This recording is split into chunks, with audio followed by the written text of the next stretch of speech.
made the college football playoff. The Buckeyes are going to be the 4 seed, taking on 1 seeded Georgia, TCU 3, Michigan 2. What are your takeaways from those matchups? We're not going to predict those particular matchups today, just because build some suspense. We'll have more episodes. We'll be able to do that when the time comes.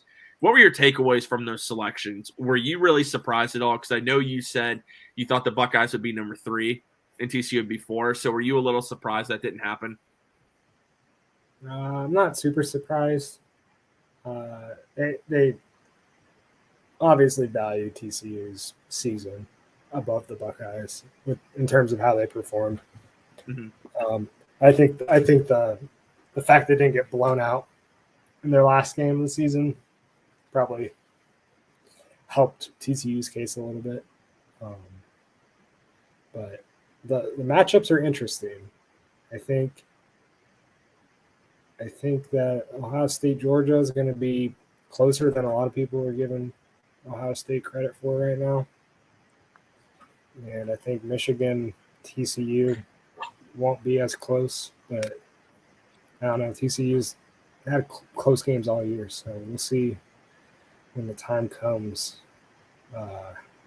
when those games play out, how it ends up. But I think it's best case scenario for the Buckeyes.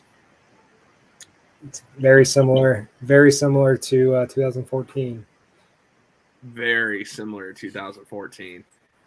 Different players, obviously. We'll see Ryan Day leading the charge instead of Urban Meyer, which I think is pretty significant. But we'll see what happens there.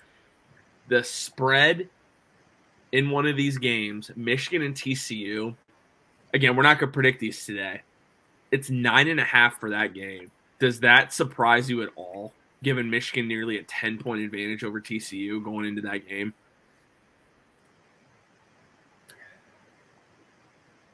Yeah, I don't know.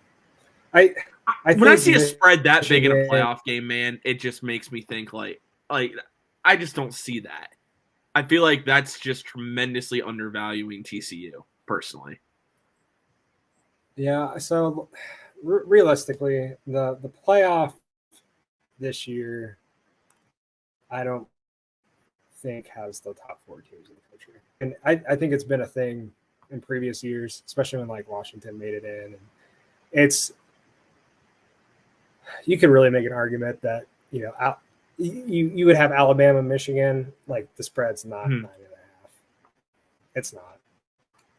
And it's because Alabama's a better team than TCU. But TCU earned it, and so they're in.